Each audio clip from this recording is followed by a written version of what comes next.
Where does somebody find 150 million? Where?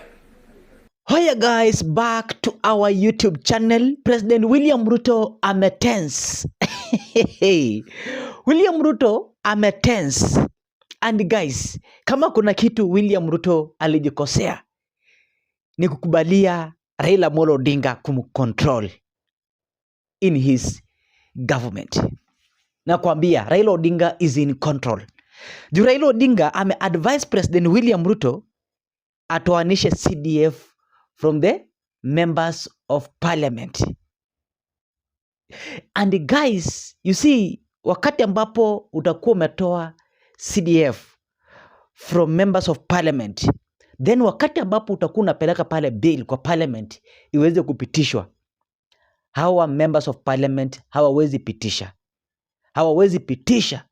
I can tell you. Na ilikuwa game plan ya Raila Amolo Odinga iwe kwamba bills zote za William Ruto ambazo atakuwa anazipeleka pale zitakuwa zinaangushwa na hawa wabunge. And the more interviews zinafanyika pale kwa ma-TV, the more William Ruto anakuwa pressurized. You see guys, William Ruto saizi yako in rush. Anasema ya kwamba all arms of government ziko corrupt because anasukumwa na media. Anasukumwa na social media. Na kuambia guys, in this video you're going to be shocked. Wakati ambapo today another interview imekuwa TV47 na Spice FM. Uhuru Kenyatta is sending Jeremiah Kioni to speak in Spice FM. And Mr. Mbae pia amejaribu demolishing the president in TV47. So the more mambo yataendelea hivi, the more William Ruto anakuwa in shock. Kisha anaanza kufight hii mambo. Na amefight hii mambo in late hours. Hawezi saidika na kuambia. You see guys, William Ruto anafikiria wakati ambapo ameanza kufight mambo ya corruption ndo atapata support ya Wakenya. Without knowing that, ndo anaendelea kufanya nini? Kudidimia. You even these members of parliament pia wamemgeuka. So ensure umelike video na nasema thanks for your great support. Nyinyi ni watu wa nguvu zaidi. Nasema karibuni tena tuweze kupakuliana tu step by step. Na nilikwambia guys, lazima nikuambie na nikuchezee clip. Nikuambie na nikuchezee clip. Kwanza tunaanza na KICC. Wakati ambapo William Ruto alikuwa pale, alituambia nini? Kidogo tu, sikiza. I commend Parliament for passing the Conflict of Interest Bill, now law, which I have signed. This law strengthens ethical standards and closes loopholes that allowed abuse of office. But as Parliament performs oversight and demands accountability from others, it must also remain accountable to the people of Kenya. This calls for a candid and honest conversation within Parliament. Shall members be counted among those who demand and enforce accountability, or among those who undermine the Constitution by entrenching corruption and impunity? That's a question, Mr. Speaker, Parliament must ask itself. Ladies and gentlemen, the judiciary, entrusted under Article 159, must equally guarantee swift, impartial, and credible justice. Justice delayed, it is said, including in corruption cases, is not justice only deferred, but justice actually denied. The judiciary must confront corruption within its own ranks. I am aware of the vigorous and often unsettling conversation around terms like jury pesa. As painful as this may be, they cannot be ignored. If the institution mandated to dispense justice is perceived as corrupt, It not only erodes confidence, but undermines the very constitution it is sworn to protect. The judiciary must rise to its highest calling to cleanse itself, uphold its independence with integrity, and prove itself the true temple of justice for all Kenyans. My administration, at the request of the judiciary, has provided resources for the hiring of additional judicial officers, especially judges. So far, in 3 years, we have appointed and have sworn in 47 judges. Another 50 are being recruited as we talk. That will make it 97 judges in 3 years. No other administration has provided such kind of human capital to support our judiciary. It's paid for by the people of Kenya, and it's right for us as the people of Kenya to demand expeditious justice to those who come before our courts. In summary, fellow citizens, our national values must not remain words on paper. They must be lived, practiced, and defended every day by every institution, by every leader, and by every citizen. As President, I solemnly reaffirm my oath to uphold, protect, and defend the Constitution of the Republic of Kenya.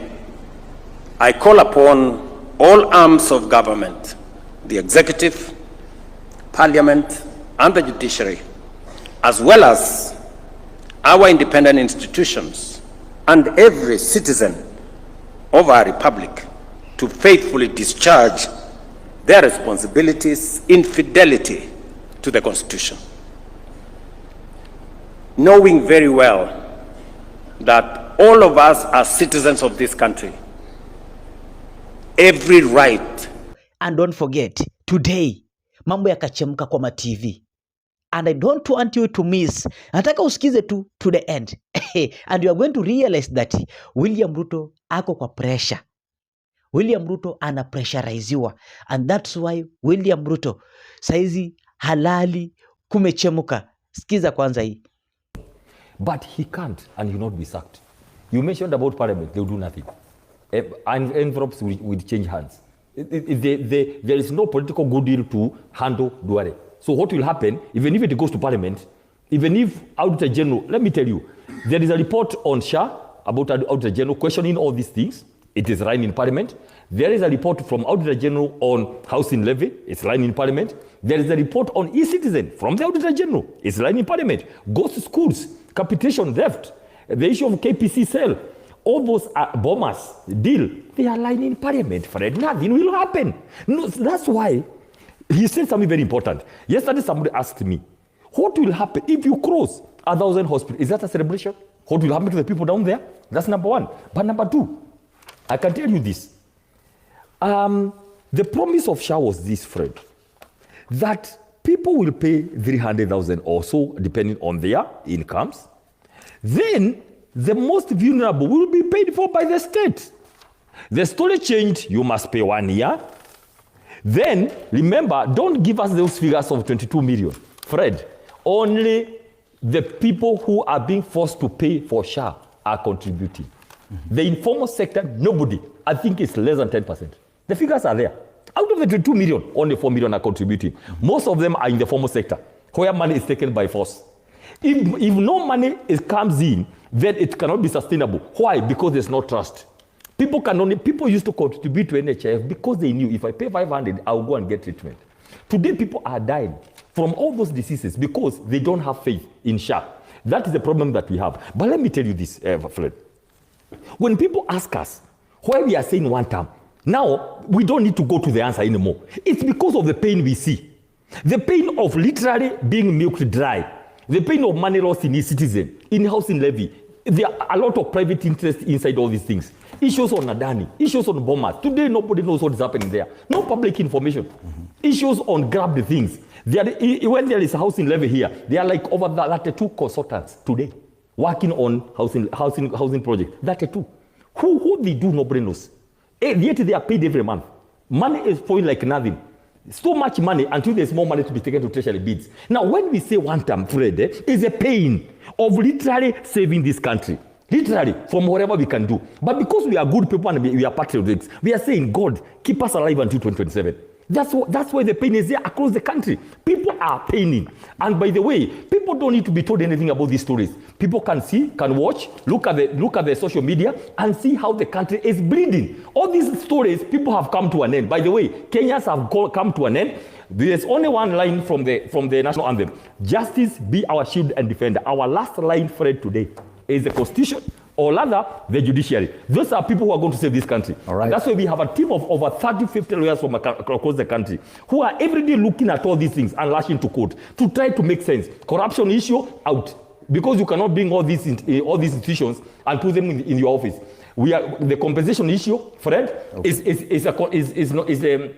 is illegal. It's not according to the Constitution. Because you cannot, there's Victim Protection Act. Instead of simply giving it life, to go and deal with victims of compensation, you want to take again the power and put something in your office. Okay. We have to go back to court and tell the court, please protect us from this kind of thievery, bribery, corruption, because we are done. Okay. And I'm happy the president came out more boldly yesterday. And this time round, he was not only dealing with one institution, like he dealt with Parliament during the PG group, and Parliament. How did he deal with Parliament? And Parliament, of course, he made statements about just Parliament. Statements. He made statements. As a leader, he made statements, very bold statements. And Parliament, instead of rising to the occasion. Do you feel that the tough statements by the president are enough to deter corruption? No. The statement by the president is providing leadership, very consistent, and therefore the agencies and institutions involved must rise to the occasion. That is one. Two, Fred, when the president calls out Parliament, when the president calls out executive, when the president calls out judiciary, that is very collective, and it is universal. It is a fundamental message for that matter. And I think we take advantage as a country now to rally around this message to fight corruption. When you talk about the health sector, it is one institution that has accommodated corruption in a big way for many years. Many facilities, medical facilities that are registered and they operate, they don't necessarily operate to treat, they operate to squeeze money out of Kenyans. And that is why it is becoming difficult to deal with it. And you can see what Duale is doing. You know, I would not call for Duale and team to resign, but we would encourage them to crack on these fellows harder. And it is not just about making these criminals within the health sector and health industry refund the money, but criminalize them and jail them. And this is where we need cooperation of all arms, Fred. Unless all arms cooperate. You're making the same tough statement, just like the president.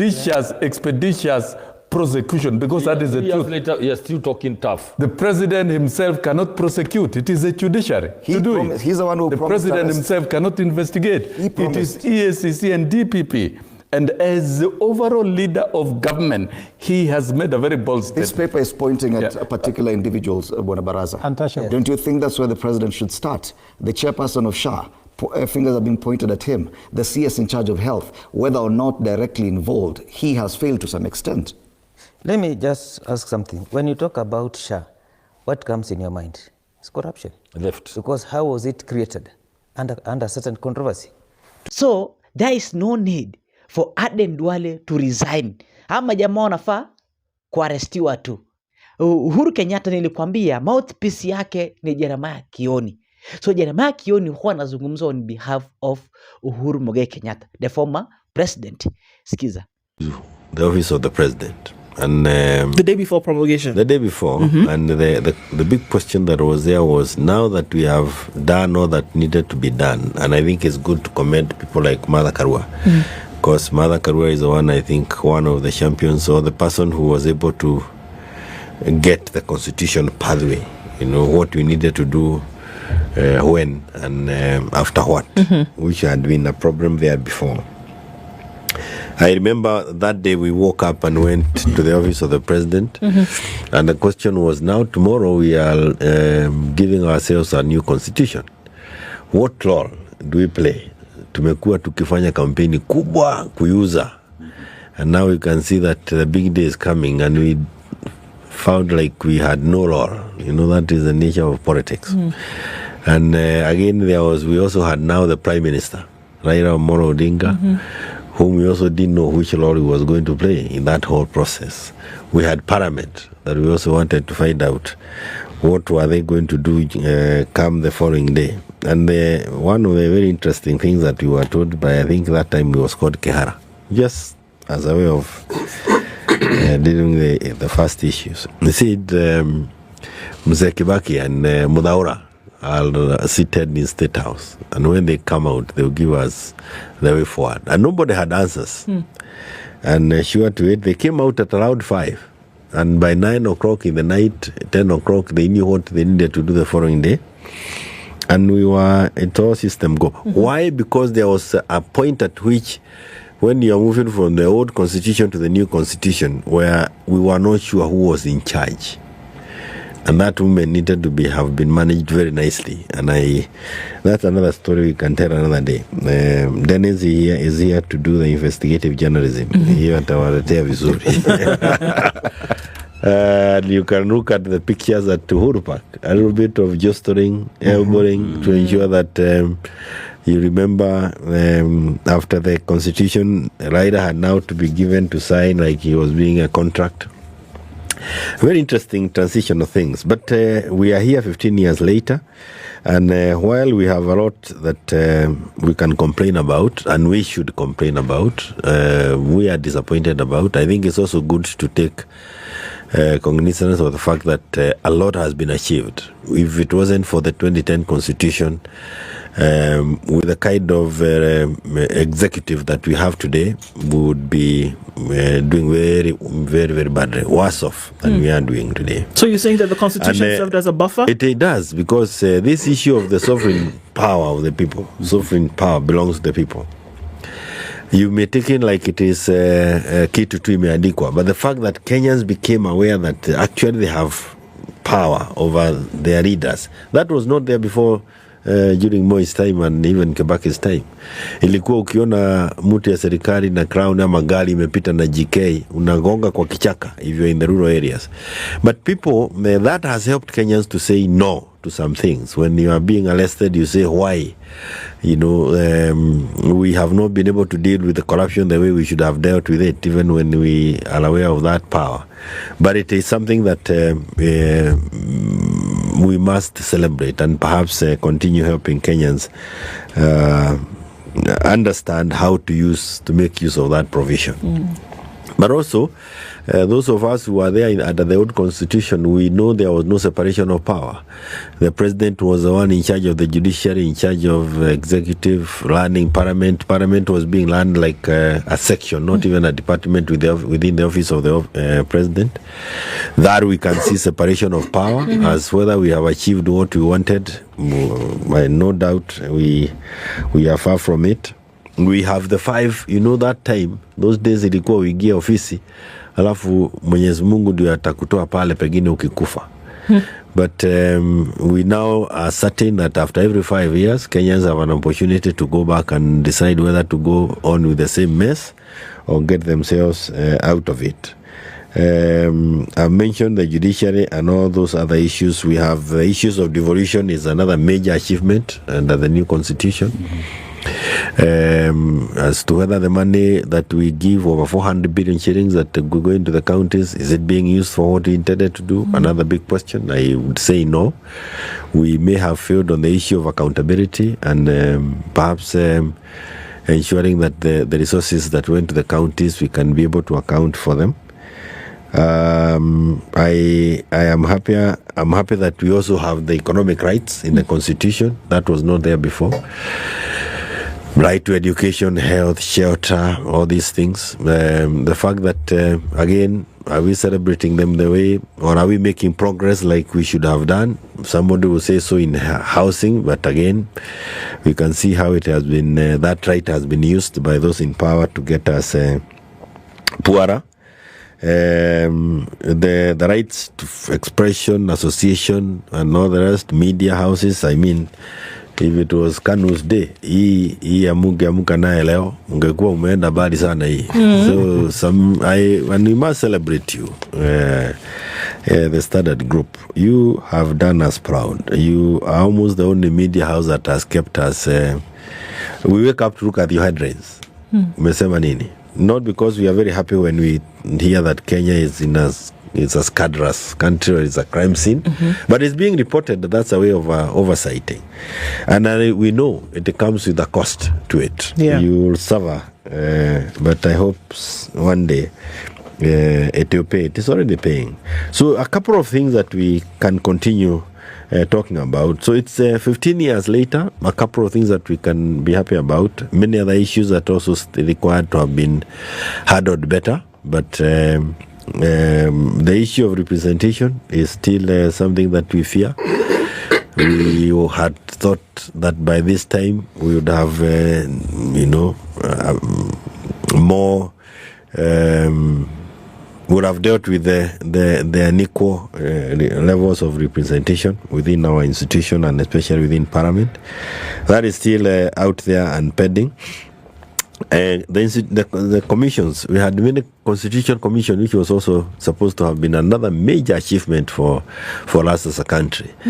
But those who have been charged with the responsibility of running those commissions are the ones who've failed us, because they have failed to exert the authority that has been given to them by the constitution. Which commissions are we talking Parliament about? also failed and has continued to fail. I was part of it and I tried what I could. Maybe I should have done better also. But one of the things that made the Constitution Commissions weak is the fact that while we provided very nicely for them in the Constitution, the oversighting was not made as clear as it should be. We should have created specific committees in Parliament, and I know I put that motion and even those provisions in when I was the chairman of CIOC. We needed them to be oversighted by a committee in Parliament that was not under the departmental committees. Because if you do not have independence of your budget, it becomes very difficult for you to execute the mandate. And was this for the express reason of the implementation of the Constitution? You needed a committee for that? If you, the committee exists, CIOC exists. And the work of CIOC is perhaps to ensure that the Constitution continues being implemented and the ideals that were, we continue benefiting from what the ideals were from the beginning. But that's also so you needed an external body to ensure that these other committees were working? You see, we have, for example, when you talk about IEBC, IEBC is oversighted by the Legal Affairs Committee. Yes. It is the same committee that has the AG's office and all the other. So when they are robbing for money, you do not robbing money for IEBC. The IEBC money is robbed at the ministry. I think IEBC is a little better. I should have used something like maybe POA. That the money is released, the vote is released under the same ministry. And the original problem was that we needed to get these commissions away from the executive, control of the executive, so that they can be able to address the issues of Kenyans better. But what happened is that slowly, every person who's come into the executive has made every attempt to put them under the ministry, under the PS or under the CS, under the PS. And that has denied Kenyans of perhaps gains that we should have seen. Maybe if we had been able to provide better for the IPOA, not that I blame that aspect alone. Perhaps the killings that we saw by police officers may have been reduced substantially. But on that note, before we leave IPOA, because We heard yesterday Charles Nyachai, former CIC chairperson, and he said at the time when this constitution was being drafted, it was in response to a situation that we had had as a country. Yes. 207, 208 and everything else that happened. Yes. And a lot of it had to do with security. There's the political angle to this, but when then the framers were coming up with institutions that were quote-unquote independent, like now the National Police Service being oversighted by IPOA. Yes. So the IPOA was established. But what then the Constitution failed to do was to then come up with mechanisms for enforcing accountability, because that is what we also lacked then in reacting to the situation we had, was where we had police officers being used by, at the time, those who were in power, and we didn't have accountability. So now you're setting up an independent oversight body to oversight the police. But then there was failure to come up with mechanisms or instruments for enforcing accountability, so that now we don't have issues like extrajudicial killings, we don't have issues like abductions, and even from the police side, police welfare and police reforms. And we've seen this tug of war between the IG and the National Police Service Commission and all that. Why was that left out? Because we see these across even Parliament, the role of the Senate and the role of the National Assembly. We see this theme cutting across different parts of the Constitution. Why was it not considered, or there was not enough reflection on this? I think one is that when this constitution making process, and I'm sure you must have played a bit of it in it, there was a lot of issues that were competing for one attention, two issues that needed to be addressed, and then there were too many bodies that were pushing for different perspectives, and to get a balance of it was not easy. The fact that we got out with something 2010 was commendable.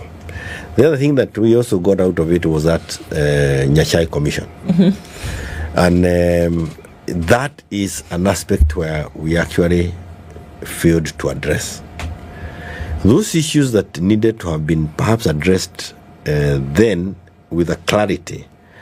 May have been clear to a few people, but majority of others were not as clear in their minds in the way to handle them. So they overpowered, or they overwhelmed, they outvoted those few who may have seen this to the end. And the Nyachai Commission, which was also mishandled, and I don't know whether Nyachai bears any blame for it, I am unable to say no, should have been allowed time, a minimum of 10 years, because there was room to extend their tenure, so that these gaps that are now clear, like the issue, the way IPOA was crafted and the provisions that were done for the National Police Service, those are areas that needed to have been tidied up. And again, you have brought out the issue of the Senate. Again, another area that needed to have been tidied up, with people who had a history of how did we end up with this provision in the Constitution. But you have talked about, when I was out here, I just remember that when we left Naivasha with the notion that even the issues of women's seats were supposed to have been a sunset clause.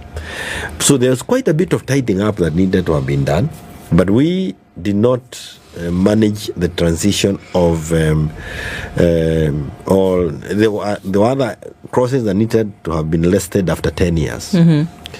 But when time for renewing the tenure for Nyachai's commission came, it was not handled well.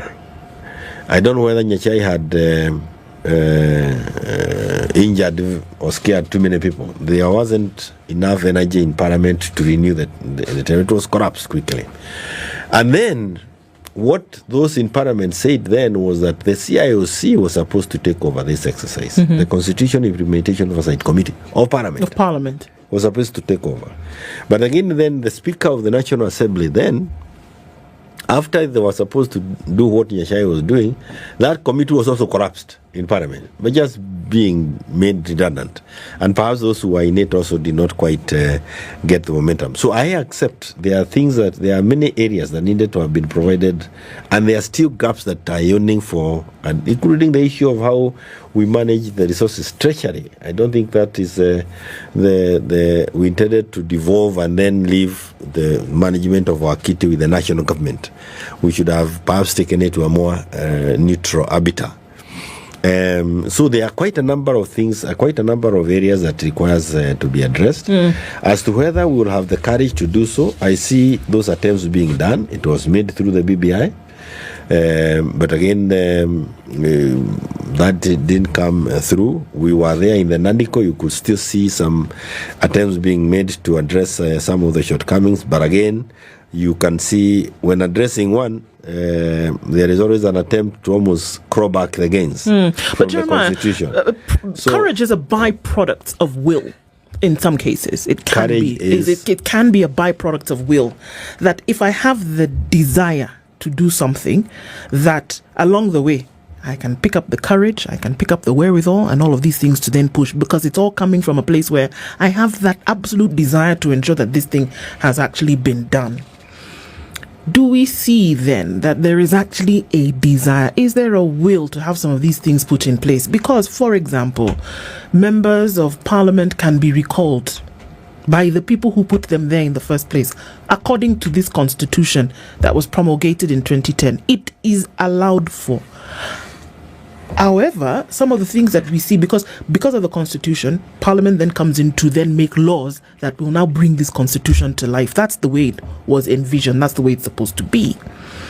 But then there are certain things that then are not allowed to happen along the way.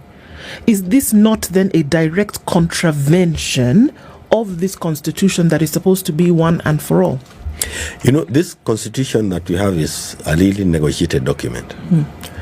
And it was negotiated at a very tough circumstances.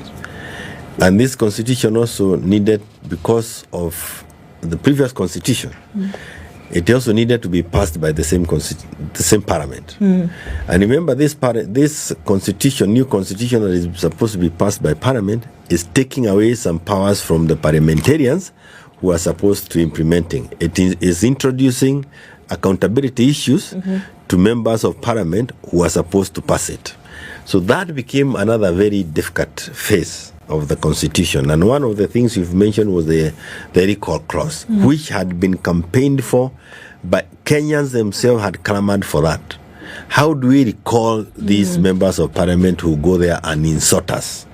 They do the things we never wanted them to do, and and it's happening now, perhaps now than even before, because the kind of things I've seen with this parliament was not there during Moi's time, and that clause was meant to deal with that kind of behavior. But what happened when I was in that parliament? What happened is that when that was brought, the question that we had when we were at Naivasha is, hii kitu umeandika hapa ya kwamba ati raia wanaweza toa mbunge bunge.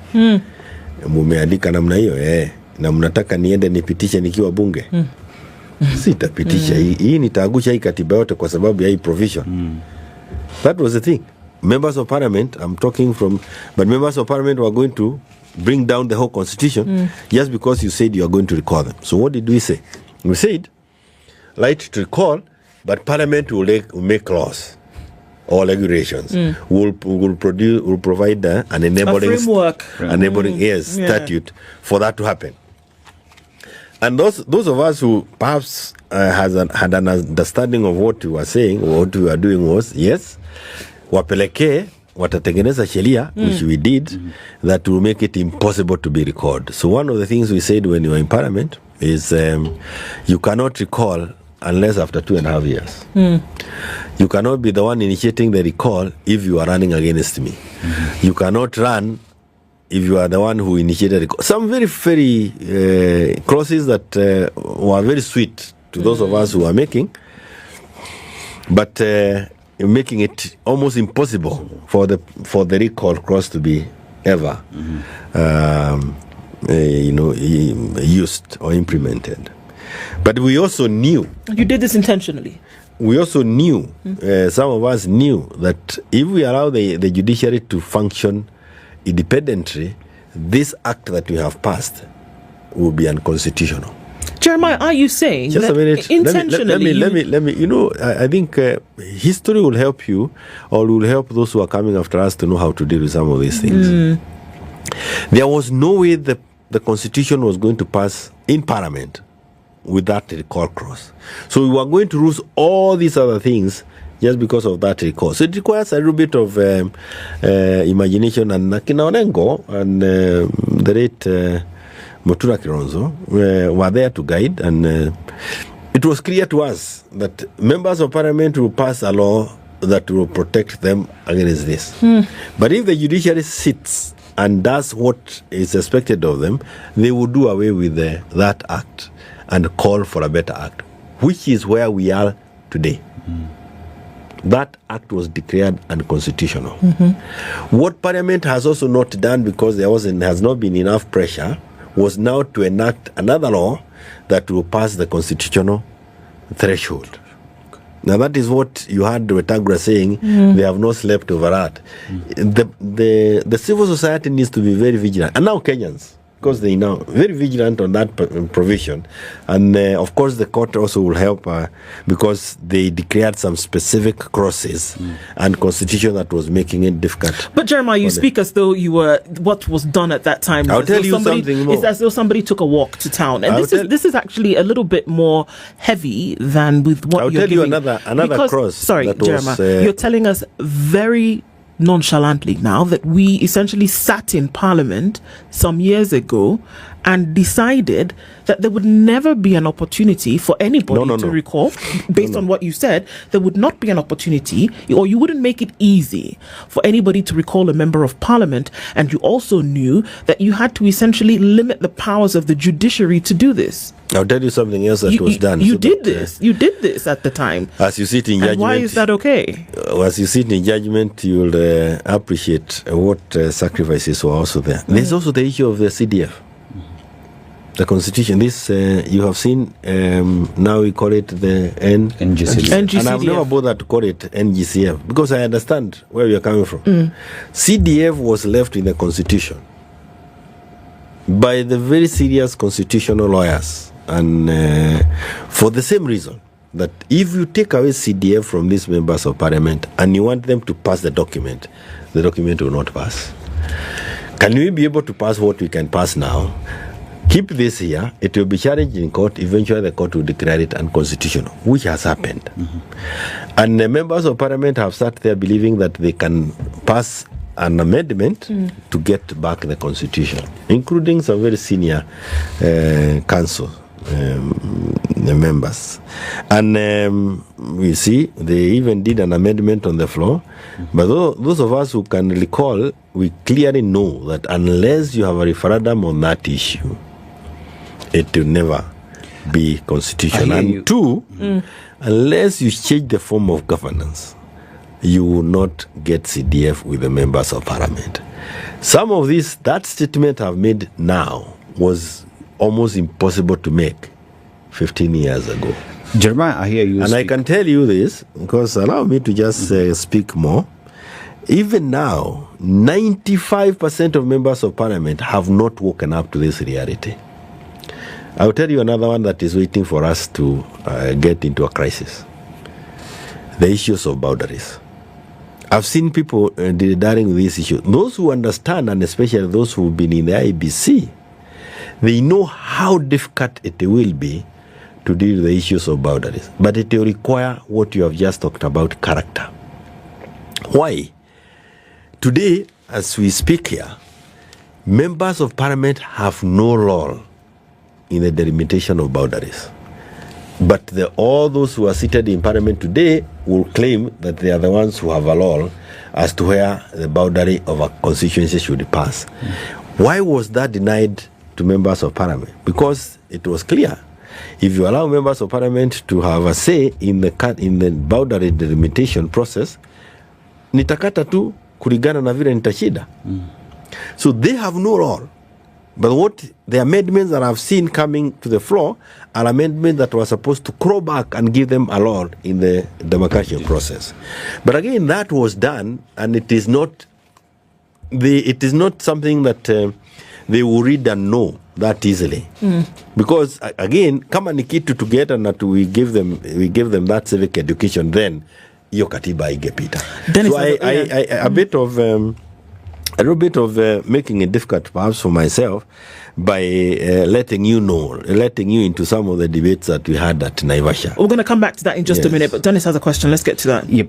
I hear you speak in terms of the constitution that 2010 that was there, and you look at even the appointment of the Inspector General of Police and how that was supposed to be pushed mostly by the commission, but that an act was put in Parliament